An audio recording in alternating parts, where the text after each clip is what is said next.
साथियों नमस्कार। बहुत बहुत स्वागत है आप सभी का एक बार फिर से आपके इस अपने YouTube चैनल पर जिसका नाम है पैरामेडिकल स्टडी पॉइंट। और आज के इस वीडियो में बीएमएलटी थर्ड ईयर का सबसे महत्वपूर्ण सब्जेक्ट जो माइक्रोबायोलॉजी है उसका एक काफी इंपॉर्टेंट टॉपिक लेकर के मैं आया हूं। और इस वीडियो को आप देखिए। इस साल जो मैं टॉपिक लेकर के आया हूं, इस साल इस टॉपिक से एक क्वेश्चन ही बना था बीएमएलटी थर्ड ईयर में, तो काफी महत्वपूर्ण हो जाता है। तो वीडियो के अंत तक बने रहिए, पूरा वीडियो देखिए और वीडियो अगर आपको पसंद आता है तो उसको लाइक जरूर करिएगा। तो टॉपिक है हमारा preservation of microbes and lyophilization method. इस साल के बीएमएलटी थर्ड ईयर में ये क्वेश्चन मेंस एग्जाम में पूछा गया था कि लायोफिलाइजेशन मेथड क्या होती है, इसके बारे में लिखना था। तो इसी टॉपिक पर ये वीडियो है। तो सबसे पहले अगर क्वेश्चन एक पूरा पूरा टॉपिक हम देखें तो preservation of microbes and lyophilization method, microbes का प्रिजर्वेशन कैसे करते हैं या क्यों करते हैं, और लायोफिलाइजेशन मेथड क्या होती है। ठीक है, तो माइक्रोब्स का जब हम प्रिजर्वेशन करेंगे तो बहुत सारी टेक्निक होती हैं इसको प्रिजर्व करने के लिए। ठीक है, उसी में से एक टेक्निक होती है लायोफिलाइजेशन मेथड, क्योंकि ये काफी इंपॉर्टेंट है इसलिए इसको अलग से दिया गया है टॉपिक इसमें। ठीक है, तो प्रिजर्वेशन ऑफ माइक्रोब्स, इसकी जरूरत क्यों पड़ती है, क्यों करते हैं और कौन कौन सी विधियों से करते हैं, इस पूरे की पूरी चीज को हम आप समझेंगे इस वीडियो में। ठीक है, तो पहले इसका इंट्रोडक्शन देख लेते हैं।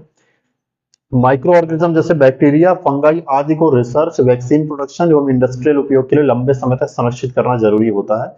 प्रिजर्वेशन टेक्निक की मदद से हम उनके ग्रोथ और मेटाबॉलिक एक्टिविटीज को रोक कर उन्हें लंबे समय तक जीवित रख सकते हैं। तो देखिए, प्रिजर्वेशन का बहुत ज्यादा इंपॉर्टेंट रोल होता है, चाहे वो फूड इंडस्ट्री में हो, चाहे वो वैक्सीन बनाने के लिए हो, किसी भी तरह से इंडस्ट्रीज में जो हम प्रिजर्वेटिव का यूज करते हैं। तो इसको इस तरह से समझते हैं कि बहुत सारे माइक्रो ऑर्गेनिज्म हमारे एनवायरनमेंट में भी होते हैं, हमारे आसपास भी होते हैं, जो हमारे लिए लाभदायक भी हैं और हार्मफुल भी होते हैं। ठीक है, उन्हीं में से कुछ माइक्रो ऑर्गेनिज्म जैसे बैक्टीरिया हो गए, फंगाई हो गए। आप सभी को पता है कि बहुत सारी वैक्सीन आजकल जो बनाई जाती हैं बैक्टीरिया या वायरस से ही उनको उपयोग करके बनाई जाती हैं। तो इसी तरह ऐसे माइक्रो ऑर्गेनिज्म जिनका हमको लंबे समय तक उपयोग करना है। ठीक है, तो लंबे समय तक उपयोग करने के लिए हमको क्या जरूरत पड़ेगी कि हम उसको प्रिजर्व करके रखें। उनका हम तुरंत उपयोग नहीं कर पा रहे हैं, हमको उसको लंबे समय तक प्रिजर्व करना है। ठीक है, तो प्रिजर्व करेंगे, इसके बाद हम उनका उपयोग करेंगे। तो प्रिजर्व करने की जो मेथड है वही ये है प्रिजर्वेशन ऑफ माइक्रोब्स में। तो बहुत सारे जो बैक्टीरिया है, फंगाई है आदि को हम रिसर्च पर्पज से या वैक्सीन प्रोडक्शन के लिए या किसी भी इंडस्ट्रीज में, खासकर फूड इंडस्ट्रीज में आजकल हम इनका उपयोग करते हैं। तो इंडस्ट्रियल उपयोग के लिए हमको लंबे समय तक प्रिजर्व करके रखना जरूरी होता है। ठीक है, संरक्षित करना उनको जरूरी होता है। तो प्रिजर्वेशन टेक्निक की मदद से हम उनको क्या करते हैं, उनकी ग्रोथ को, जो कंटिन्यूस ग्रोथ हो रही है, तो अगर हम उसको प्रिजर्व कर देंगे माइक्रोब्स को, ठीक है, तो उनकी ग्रोथ जो होगी वो रुक जाएगी या कम हो जाती है। ठीक है, और साथ ही साथ उनकी मेटाबॉलिक एक्टिविटी जो होती है वो भी कम हो जाती है। अगर मेटाबॉलिक एक्टिविटी और ग्रोथ कम हो जाएगी तब वो क्या कर सकते हैं, उन माइक्रोब्स को लंबे समय तक प्रिजर्व करके रख सकते हैं।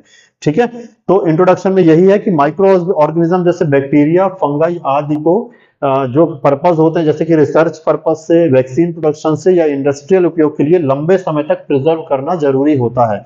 प्रिजर्वेशन टेक्निक की मदद से हम उनके ग्रोथ और मेटाबॉलिक एक्टिविटी को रोककर उन्हें लंबे समय तक जीवित रख सकते हैं। ठीक है, अब कौन कौन सी विधियां होती हैं, ये तो इंट्रोडक्शन हो गया।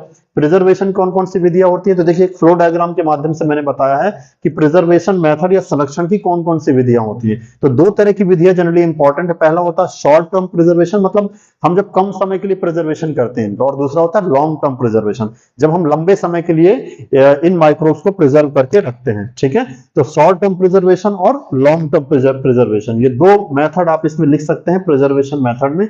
अब अगर शॉर्ट टर्म प्रिजर्वेशन को हम आगे क्लासिफाई करें तो दो प्रकार से हम कर सकते हैं शॉर्ट टर्म प्रिजर्वेशन। जैसे पहला होता है रेफ्रिजरेशन 4 डिग्री सेल्सियस, और दूसरा होता है पैराफिन मेथड। आप सबने देखा होगा डोमेस्टिक रेफ्रिजरेटर होते हैं हमारे घर पे, और हम जैसे जो रोजमर्रा की जिंदगी में जो चीजें हम उपयोग करते हैं, चाहे वो खाने की वस्तुएं हों, जैसे सब्जियां, फ्रूट्स, ये सारा कुछ हम किस में ले जाके रखते हैं, फ्रिज में रखते हैं। और फ्रिज का एक आइडियल टेम्परेचर जनरली 4 डिग्री से 8 डिग्री सेल्सियस के आसपास में होता है। तो कम समय के लिए हम जब कुछ चीजें प्रिजर्व करते हैं तो वो रेफ्रिजरेशन हम उसका करते हैं, वो शॉर्ट टर्म प्रिजर्वेशन में मेथड आती है। और दूसरा होता है पैराफिन मेथड। ठीक है, पैराफिन मेथड में भी हम इसको प्रिजर्व करके रख सकते हैं। जनरली इसमें डिहाइड्रेशन से बचाते हैं हम, जिस भी माइक्रोब्स को या जो भी कंटेंट हम इसको प्रिजर्व करेंगे उसको डिहाइड्रेशन से बचाएंगे।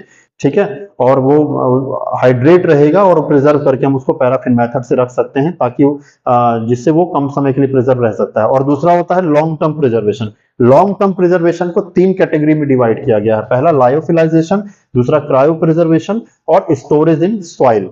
ठीक है, तो ये सबसे इंपॉर्टेंट है आपका लायोफिलाइजेशन, क्योंकि ये आपके टॉपिक में स्पेसिफाई करके दिया हुआ है। ठीक है, तो लॉन्ग टर्म प्रिजर्वेशन में lyophilisation, cryo preservation minus 180 190 degree पे क्रायो प्रिजर्वेशन में हम करते हैं और स्टोरेज इन सॉइल करते हैं। ठीक है, तो इसको आगे विस्तार से देखते हैं, अलग अलग एक एक टॉपिक को अलग समझते हैं। आप इसका एक स्क्रीनशॉट ले सकते हैं। और एक चीज और कहना चाहूंगा कि इस टॉपिक के अंत में आपको मैं इसमें से कुछ इंपॉर्टेंट क्वेश्चन बताऊंगा जो पेपर में आपके संभावित लिखी आ सकते हैं, और कुछ आपको महत्वपूर्ण ऑब्जेक्टिव क्वेश्चन भी बताऊंगा जो कि ग्रुप 5 के लिए काफी इंपॉर्टेंट है। तो वीडियो को अंत तक जरूर देखिएगा। तो आप देखते हैं यहाँ पर शॉर्ट टर्म प्रिजर्वेशन कैसे होता है। शॉर्ट टर्म प्रिजर्वेशन में मैंने आपको बताया कि इसको दो कैटेगरी में क्लासिफाई किया गया है। पहला है रेफ्रिजरेशन या 4 डिग्री सेल्सियस टेम्परेचर पर माइक्रोब्स को प्रिजर्व करना। ठीक है, इसको रेफ्रिजरेशन कहते हैं। तो माइक्रोब्स को रेफ्रिजरेशन में 4 डिग्री सेल्सियस तापमान पर प्रिजर्व करने पर क्या होता है, उसकी ग्रोथ भी रुक जाती है लेकिन उसकी वायबिलिटी बनी रहती है। वायबिलिटी मतलब वो अपनी मूल अवस्था में बना रहेगा लेकिन उसकी ग्रोथ जो होगी वो रुक जाएगी। ठीक है, तो रेफ्रिजरेशन जो होता है वो शॉर्ट टर्म प्रिजर्वेशन के लिए हम उपयोग करते हैं जब हमको कम समय के लिए माइक्रोब्स को प्रिजर्व करना है। इसको अच्छे से देख लीजिए, एक बार में याद हो जाएगा आपको, ये कोई ज्यादा डिफिकल्ट या टफ नहीं है। तो रेफ्रिजरेशन टेक्निक जो होती है वो शॉर्ट टर्म के लिए हम यूज करते हैं। 4 डिग्री सेल्सियस टेम्परेचर पर माइक्रोब्स को जब हम प्रिजर्व करते हैं तो उसकी ग्रोथ जो होती है वो रुक जाती है और उसकी जो वायबिलिटी है वो बनी रहती है। ठीक है, शॉर्ट टर्म प्रिजर्वेटिव हो गया ये।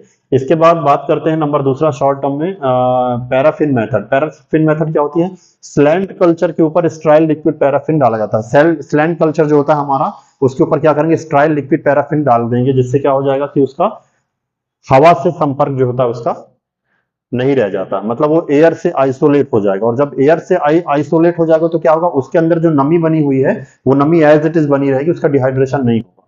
ठीक है, इसका मतलब आप समझ रहे हैं ना। पैराफिन मेथड में क्या होगा, एक स्लैंट कल्चर होता है, उसके ऊपर हम क्या करेंगे, एक लिक्विड पैराफिन को उड़ेल देंगे और इसकी एक लेयर जमा देंगे। जब उसको लिक्विड पैराफिन की लेयर को ऊपर से जमा दिया जाता है तो उस कल्चर के अंदर एयर से वो पूरी तरह से आइसोलेट हो जाएगा, हवा के संपर्क में बिल्कुल नहीं रहेगा। ठीक है, एक तरह से वो एयर प्रूफ बन जाएगा। जब वो एयर प्रूफ बनेगा तो उसके अंदर जो नमी रहेगी वो नमी क्या है, वायुमंडल में वापस नहीं जा पाएगी, जिससे उसका डिहाइड्रेशन रुक जाता है। ठीक है, बैक्टीरिया और फंगाई के लिए ये मेथड सबसे इंपॉर्टेंट होती है, सबसे उपयोगी होती है। एक बार फिर से इसको पढ़ लेते हैं। शॉर्ट टर्म प्रिजर्वेशन जनरली दो मेथड से इसका प्रिजर्वेशन किया जाता है। पहला रेफ्रिजरेशन, 4 डिग्री सेल्सियस तापमान पर प्रिजर्व करने पर क्या हो जाता है, माइक्रोब्स की ग्रोथ रुक जाएगी लेकिन वायबिलिटी बनी रहेगी, मतलब वो अपनी मूलभूत अवस्था में बना रहेगा, उसमें किसी प्रकार का परिवर्तन नहीं होगा, लेकिन सिर्फ उसकी ग्रोथ रुक जाती है। ठीक है, और ग्रोथ रुकने पर क्या होता है, हम उसको कुछ समय के लिए उसको प्रिजर्व कर लेते हैं। ठीक है, दूसरा पैराफिन मेथड, स्लैंट कल्चर के ऊपर स्टेराइल लिक्विड पैराफिन डाला जाता है जो इसे एयर से आइसोलेट कर देता है और डिहाइड्रेशन को रोकता है। बैक्टीरिया और फंगाई के लिए ये इंपॉर्टेंट होता है। ठीक है, तो शॉर्ट टर्म में आप दो चीजें लिख दीजिएगा, रेफ्रिजरेशन और पैराफिन मेथड।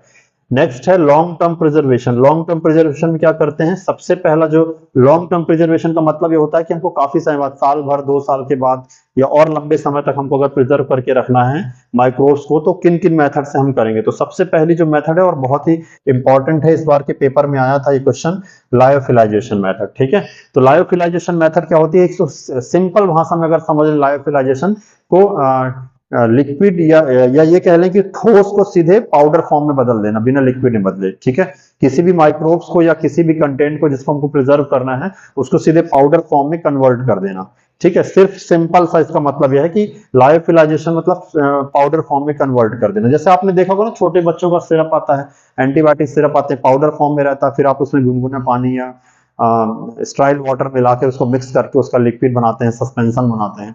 ठीक है, तो वो पाउडर फॉर्म में रहते हैं, एक तरह से माइक्रोब्स रहते हैं उसमें भी, एंटीबायोटिक्स में। ठीक है, तो इसी तरह क्या होता है कि इसको देख लेते हैं, थोड़ा सा पढ़ते हैं। लायोफिलाइजेशन या फ्रीज ड्राइंग मेथड क्या होती है, सबसे सामान्य विधि है। माइक्रोब्स को पहले -70 डिग्री सेल्सियस टेम्परेचर पर फ्रीज किया जाता है। देखिए, इसको अच्छे से ध्यान रखिएगा, लायोफिलाइजेशन में -70 डिग्री सेल्सियस तापमान पर फ्रीज किया जाता है। ग्रुप 5 के हिसाब से इंपॉर्टेंट है ये। ठीक है, तो यह सबसे सामान्य विधि है। माइक्रोब्स को सबसे पहले -70 डिग्री सेल्सियस पर फ्रीज किया जाता है, फिर वैक्यूम में वाटर सब्लिमेशन किया जाता है। ठीक है, वाटर सब्लिमेशन का मतलब आप समझते हैं, इसका मतलब यही है कि इसको पाउडर फॉर्म में कन्वर्ट कर देंगे सीधे, बिना लिक्विड आए। ठीक है, माइक्रोब्स को पहले -70 डिग्री सेल्सियस पर फ्रीज करेंगे, जब आप इसको फ्रीज करेंगे तो क्या होगा, बिल्कुल सॉलिड हो जाएगा। ठीक है, सॉलिड जैसे ही हो जाएगा तो इसको वैक्यूम में वाटर सब्लिमेशन किया जाता है, मतलब ठोस से सीधे किसमें, पाउडर फॉर्म में बदलेगा, बिना लिक्विड हुए हुए। ठीक है, बिना लिक्विड में बदले सीधे पाउडर फॉर्म में बदल जाएगा। तो सबसे सामान्य विधि है, माइक्रोब्स को पहले -70 डिग्री सेल्सियस पर फ्रीज किया जाता है, फिर वैक्यूम में वाटर सब्लिमेशन किया जाता है, इससे माइक्रोब्स पाउडर फॉर्म में कन्वर्ट हो जाते हैं, ठीक है, और अनेक वर्षों तक संरक्षित रहते हैं। बहुत ही महत्वपूर्ण विधि है लायोफिलाइजेशन। कई बार जो लोग लैब में काम करते हैं वो भी देखते हैं कि लैब में बहुत सारे कंट्रोल ऐसे आते हैं मशीनों के, बायोकेमिस्ट्री मशीन की, जो पाउडर फॉर्म में होते हैं, फिर उसमें डिस्टिल वाटर को ऐड करके एक निश्चित मात्रा में उसको लिक्विड में बनाया जाता है, फिर उससे कंट्रोल जो है मशीन में रन किया जाता है, ठीक है। तो आपने देखा होगा लेबोरेटरी में जो लोग काम करते हैं, लायोफिलाइजेशन, लायोफिलाइज सैंपल भी आपने देखे होंगे, ठीक है। कई बार क्वास के सैंपल के लिए भी ये सैंपल आते हैं लेबोरेटरीज में, और कई सारे कंट्रोल और इसके जो कंट्रोल लगते हैं मशीनों के, वो भी लायोफिलाइज सैंपल ही मिलते हैं, ठीक है। दूसरी जो मेथड है लॉन्ग टर्म प्रिजर्वेशन की, वो है क्रायो प्रिजर्वेशन मेथड।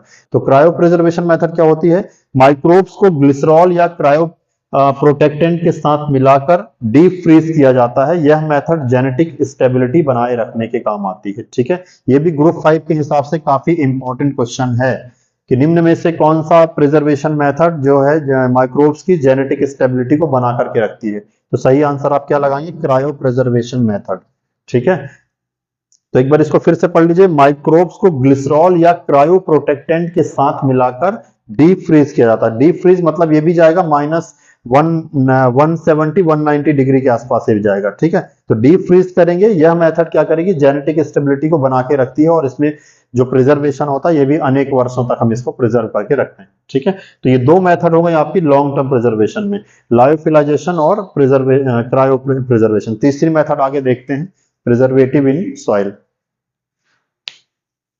ठीक है। लॉन्ग टर्म प्रिजर्वेशन में दो मैंने मेथड बता दिया। तीसरा मेथड है स्टोरेज इन सॉइल। सॉइल में कैसे स्टोर करते हैं?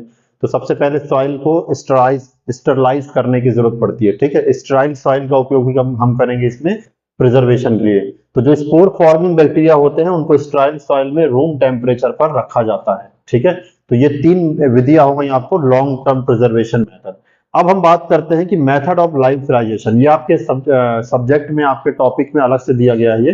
तो मेथड ऑफ लायोफिलाइजेशन कैसे करते हैं? जनरली इसके लिए 3 चरण या 3 स्टेप होते हैं। तो सबसे पहला जो स्टेप होता है फ्रीजिंग, दूसरा प्राइमरी ड्राइंग, और तीसरा होता है सेकेंडरी ड्राइंग, ठीक है। 3 अलग अलग स्टेप में हम इसको समझेंगे। पहला है फ्रीजिंग, दूसरा है प्राइमरी ड्राइंग, और तीसरा है सेकेंडरी ड्राइंग, ठीक है। मेथड ऑफ लायोफिलाइजेशन अच्छे से लिखिएगा। 2 नंबर का ये क्वेश्चन जो है ये हर साल पेपर में पूछता है, इस साल भी ये पेपर में आ चुका है। तो फ्रीजिंग सबसे पहला जो स्टेप है फ्रीजिंग, मेथड ऑफ लायोफिलाइजेशन। मैंने आपको इसके पहले लायोफिलाइजेशन बता दिया था कि पाउडर फॉर्म में जब हम माइक्रोब्स को कन्वर्ट करते हैं तो उसको लायोफिलाइजेशन कहा जाता है, और जब हम इसका उपयोग करते हैं तो वापस इसको लिक्विड फॉर्म में कन्वर्ट कर लिया जाता है। बहुत इजी टेक्निक है इसको वापस से रिवाइवल करने की।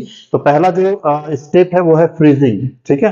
तो सबसे पहले जो सैंपल हमारे पास में आता है जिसको हमको लायोफिलाइज करना है, तो सबसे पहले सैंपल को हम क्या करेंगे? -70 डिग्री सेल्सियस तापमान पर फ्रीज करते हैं, ठीक है। अच्छे से समझ लीजिए, पहला फ्रीजिंग, दूसरा प्राइमरी ड्राइंग, और तीसरा सेकेंडरी ड्राइंग। फ्रीजिंग में क्या करेंगे? नाम से स्पष्ट है कि हम सैंपल को फ्रीज करेंगे, लेकिन कितना आइडियल टेम्परेचर होना चाहिए? -70 डिग्री सेल्सियस तापमान होना चाहिए। तो फ्रीज करने के लिए सैंपल को -70 डिग्री सेल्सियस तापमान पर फ्रीज करते हैं। इसके बाद प्राइमरी ड्राइंग करेंगे। इसके बाद उस फ्रीज किए गए सैंपल को, जिसको हमने -70 डिग्री सेल्सियस फ्रीज किया है, उस सैंपल को हम वैक्यूम में रखेंगे, ठीक है, ताकि एयर से उसका संपर्क ना रहे। वैक्यूम में रखने के बाद हम क्या करेंगे? जैसे ही वैक्यूम में रखेंगे तो ये आइस से इसको वेपर में कन्वर्ट करेंगे। जैसे मैंने आपको बताया कि वाटर सब्लिमेशन करेंगे वैक्यूम में इसको रखने के बाद, जिससे क्या होगा कि आइस जो होगा, इसको जो हमने -70 डिग्री सेल्सियस पे फ्रीज किया है, एक बर्फ के टुकड़े के जैसा ये ठोस हो गया है, वो आइस जैसा कंटेंट क्या होगा? वेपर में कन्वर्ट हो जाता है, सब्लिमेशन हो जाता है, ठीक है। अब क्या करेंगे? Secondary drawing. सेकेंडरी ड्राइंग में क्या करेंगे? शेष जो मॉइस्चर बचा हुआ उसको इसमें से रिमूव कर देते हैं। तो ये 3 इंपॉर्टेंट स्टेप्स हैं जिनको फॉलो करके हम सैंपल को या हम माइक्रोब्स को लायोफिलाइज कर सकते हैं। पहला फ्रीजिंग, दूसरा प्राइमरी ड्राइंग, तीसरा सेकेंडरी ड्राइंग। -70 डिग्री सेल्सियस पे फ्रीज करना है, इसके बाद प्राइमरी ड्राइंग करना है, वैक्यूम में उसको रख के आपको सीधा क्या करना है? वेपर में कन्वर्ट करना है इसको। तीसरा जो बची हुई मॉइस्चर है उसको रिमूव करना है, ये सेकेंडरी ड्राइंग करना है, ठीक है, तो ये इसके स्टेप्स हो गए। अब लायोफिलाइजेशन के एडवांटेज और डिसएडवांटेज देख लेते हैं एक एक लाइन में। तो एडवांटेज क्या क्या होते हैं? सबसे पहला और महत्वपूर्ण एडवांटेज होता है कि ये लॉन्ग टर्म तक आप इसको स्टोर कर सकते हो। देखिए मैंने लिखा है यहाँ पे लॉन्ग टर्म स्टोरेज, और कब तक? 5 से लेके 20 साल तक आप इस तरह के माइक्रोब्स को, लायोफिलाइज सैंपल को आप क्या कर सकते हो? स्टोर करके रख सकते हो। दूसरा, इजी ट्रांसपोर्ट होता है, इसको ट्रांसपोर्ट करना बहुत इजी है, खराब नहीं होता आसानी से, ट्रांसपोर्टिंग में इजी रहेगा। और तीसरा, रैपिड रिवाइवल पॉसिबल है। रैपिड रिवाइवल पॉसिबल मतलब जब आपको इसको यूज करना है तो आसानी से रिवाइवल हो जाएगा, ठीक है, आसानी से अपनी मूल अवस्था में ये पहुंच जाएगा। अब इसके कुछ डिसएडवांटेज भी होते हैं, कौन कौन से हैं? तो 2 डिसएडवांटेज हैं इसके। सबसे पहला कि कॉस्टली इक्विपमेंट, ये प्रक्रिया करने के लिए इस पे जो इक्विपमेंट आते हैं वो काफी कॉस्टली होते हैं, ठीक है, इसलिए हर जगह इसका सेटअप नहीं बनाया जा सकता है आसानी से। और तीसरा है स्किल्ड ऑपरेशन नीडेड, इसका मतलब कि आपको इसके लिए जो स्किल है, अच्छी स्किल होनी चाहिए। इसके जो इस सैंपल को, जो इस टेक्निक को जो फॉलो करेंगे, उनके पास में स्किल अच्छी होनी चाहिए। इसमें गलती की गुंजाइश नहीं होगी। अगर थोड़ा भी आपका सैंपल या आपकी प्रोसेस में कहीं गड़बड़ी होती है, पूरा सैंपल आपका खराब हो जाएगा, या पूरा जो भी आप प्रिपेयर कर रहे हैं, सैंपल को लायोफिलाइज कर रहे हैं माइक्रोब्स को, वो सारा का सारा कुछ खराब हो जाएगा, ठीक है। तो बहुत सावधानी की जरूरत होती है, बहुत स्किल की जरूरत होती है। तो दोस्तों ये टॉपिक था आज आपका, माइक्रोब्स का प्रिजर्वेशन कैसे करते हैं और लायोफिलाइजेशन मेथड की कौन सी होती है। इसको आप अच्छी तरह से समझ गए होंगे, मुझे उम्मीद है। अगर ये वीडियो आपको अच्छा लगा हो तो वीडियो को लाइक और शेयर करना बिल्कुल ना भूलें। अब हम इस टॉपिक में से देख लेते हैं कि कौन कौन से क्वेश्चन जो हमारे पेपर में संभावित हो सकते हैं, बन सकते हैं। और इन क्वेश्चन के बाद में हम कुछ इंपॉर्टेंट क्वेश्चन देखेंगे जो ग्रुप 5 के पॉइंट ऑफ व्यू से काफी इंपॉर्टेंट है।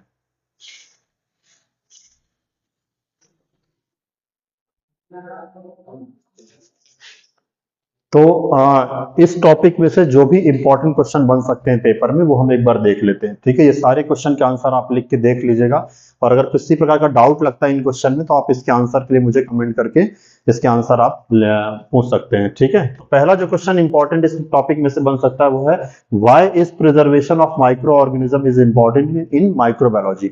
माइक्रोबायोलॉजी में माइक्रोबायोलॉजी में माइक्रो ऑर्गेनिज्म का प्रिजर्वेशन क्यों इंपॉर्टेंट है, ठीक है। तो मैंने इसका आंसर आपको जनरली आपके इस वीडियो में सारे आंसर मिल जाएंगे। रिसर्च पर्पज से, वैक्सीन बनाने के लिए, या इंडस्ट्रीज में, ठीक है, कई जगह आप इसको माइक्रो ऑर्गेनिज्म को प्रिजर्व करने की आवश्यकता होती है, ठीक है। तो इसका आंसर इस तरह से लिख सकते हैं। नेक्स्ट है, what is lyophilization, explain it its steps and advantage. Lyophilization क्या है, इसके स्टेप्स को एक्सप्लेन करना है, और इसके एडवांटेज कौन कौन से होते हैं, ठीक है। इसका आंसर भी आपको वीडियो मिल जाएगा। नेक्स्ट आपको compare paraffin method and refrigeration method of microbial preservation. Microbial preservation की पैराफिन मेथड और रेफ्रिजरेशन मेथड को, दोनों को आपको कंपेयर करना है, तुलना करके लिखना है। तो दोनों के बारे में आपको पता है, पैराफिन मेथड क्या होती है, रेफ्रिजरेशन मेथड क्या होती है। पहले आप हेडिंग डाल के पैराफिन मेथड के बारे में 3-4 लाइनें बता दीजिए, फिर आप रेफ्रिजरेशन मेथड के बारे में 3-4 लाइनें बता दीजिए, ठीक है। दोनों जो मेथड है वो शॉर्ट टर्म प्रिजर्वेशन में उपयोग में आती हैं, ठीक है। रेफ्रिजरेशन में 4 डिग्री सेल्सियस तापमान पे आप प्रिजर्व करते हैं माइक्रोब्स को शॉर्ट टर्म के लिए। और पैराफिन में आप क्या करते हैं, स्लैंड कल्चर पे लिक्विड पैराफिन को पोर करके डाला जाता है, जिससे एयर से उसका संपर्क आइसोलेट हो जाता है, और इसमें डिहाइड्रेशन भी नहीं होता है, ठीक है। तो इस तरह से आप देख लीजिएगा, वीडियो में सारे आंसर आपको मिलेंगे, और इतने क्वेश्चन के बाहर से इस टॉपिक में क्वेश्चन बनेंगे भी नहीं। तो अगर आप पूरा का पूरा वीडियो देखते हैं, ये सारे क्वेश्चन लिख करके सॉल्व करते हैं, तो निश्चित रूप से अगर इस टॉपिक से क्वेश्चन आएगा तो आपसे अच्छी तरह से आप बन पाएगा, ठीक है। चौथा क्वेश्चन है, describe cryo preservation and name the cryo protectant used in it. Cryo preservation क्या होता है और क्रायो प्रोटेक्टेंट कौन कौन से होते हैं। तो जनरली इसमें एक क्रायो प्रोटेक्टेंट होता है DMSO, ठीक है।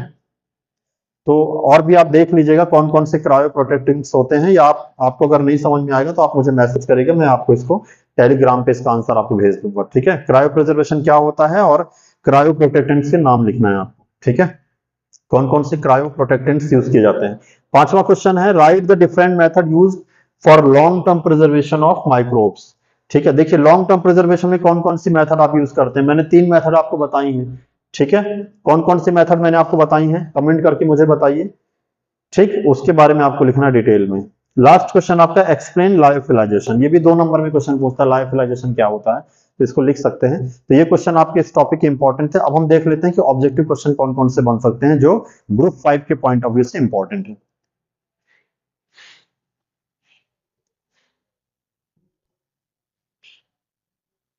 तो अब देखते हैं जो ऑब्जेक्टिव क्वेश्चन इसमें से क्या क्या बन सकते हैं।